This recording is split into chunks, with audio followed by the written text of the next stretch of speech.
Edinburgh, Scotland. Fans of Harry Potter come here from all over the world to see one of the country's most iconic cities, as it's widely considered to be the birthplace of Harry Potter. Edinburgh is also home to one of the oldest real-life Quidditch clubs in the UK, the Holyrood Hippogriffs. When most people think of Quidditch, they often picture the famous scenes shown throughout the Harry Potter movies. However, this fantasy creation by author J.K. Rowling has become so much more than that.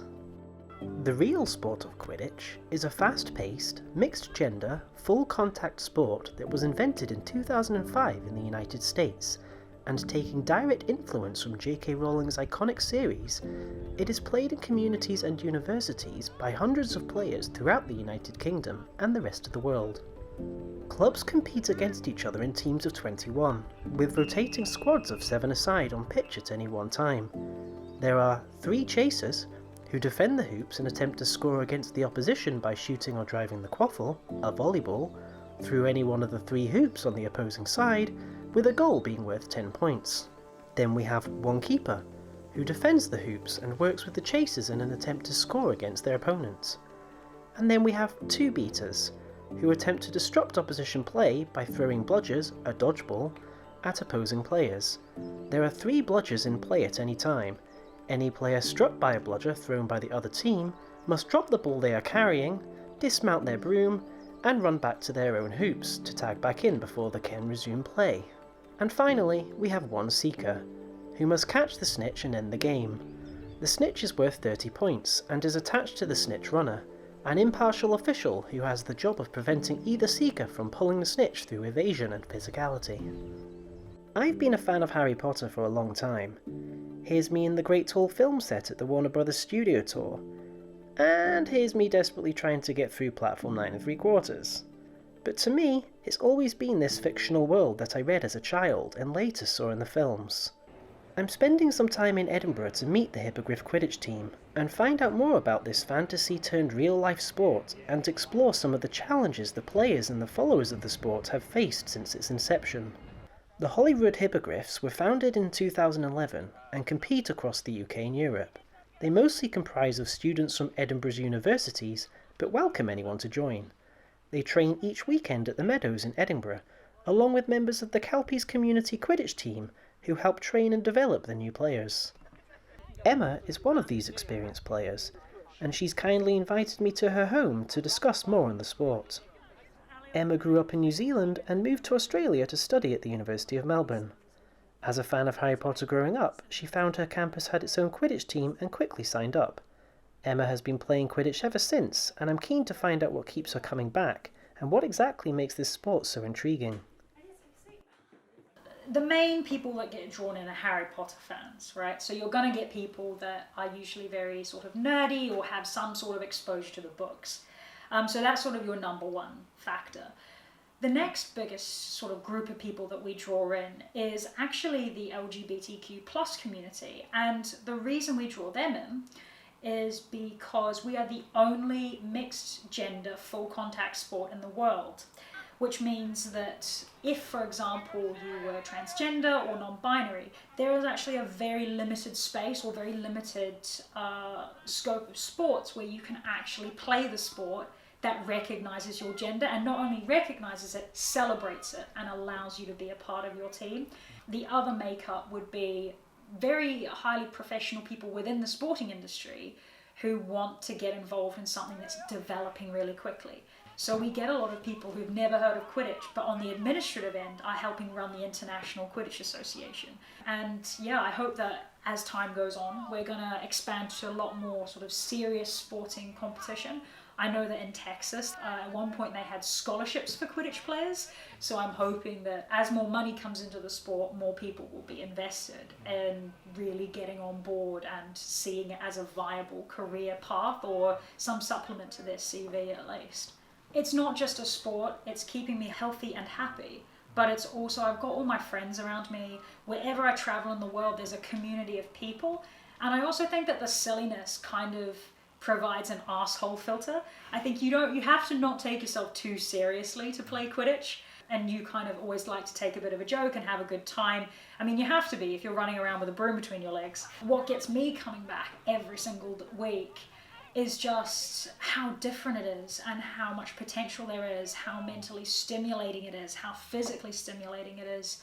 Aside from just the friends, the sport in and of itself and on its own just has so many different aspects to it that I think someone from a very intellectual or quantitative background and just want a bit more of a mental challenge, it really is that kind of sport.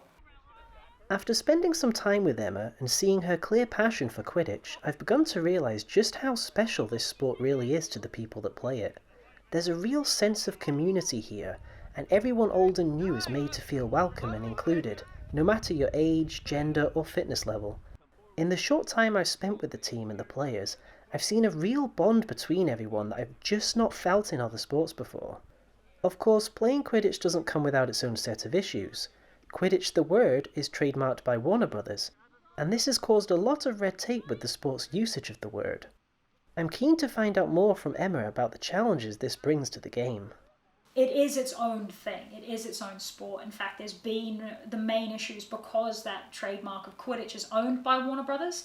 It means that most places can't declare themselves as a profit organization.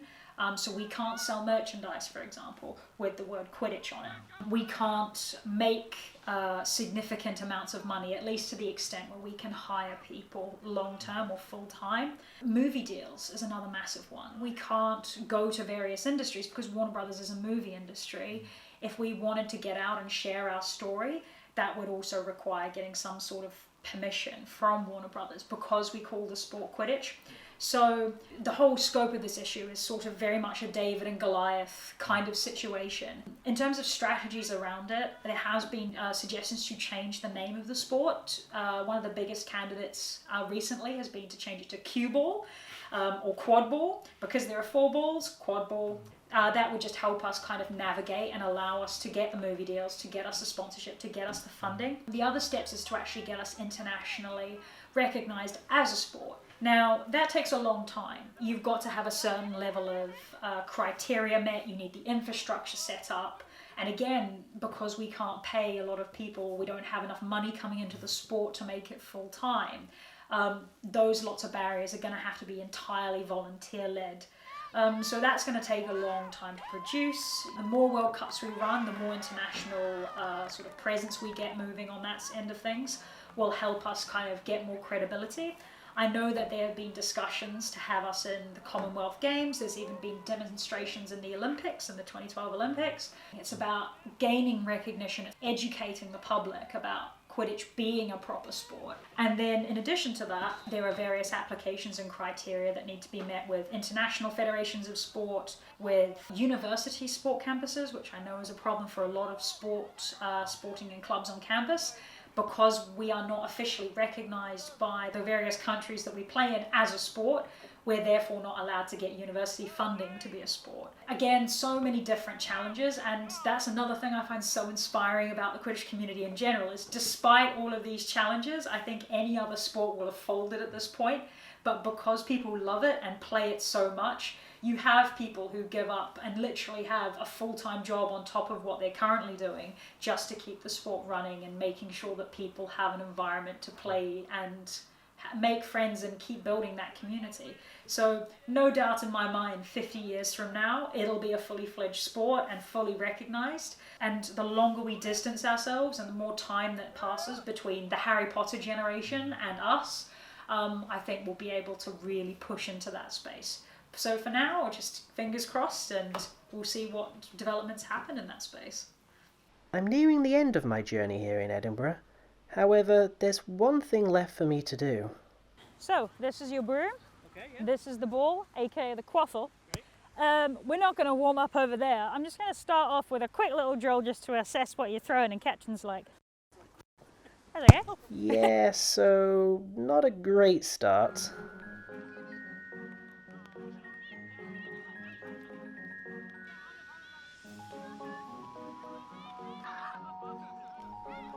As I run around helplessly trying to contribute while having no clue what I'm doing, I'm left with one final thought.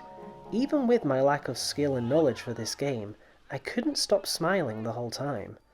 That's the joy this sport brings to its players and the community surrounding it. No matter your background, no matter the challenges, the funny looks, or the bad weather the sport of Quidditch faces, it truly is an experience like none other. So why not find your local Quidditch team?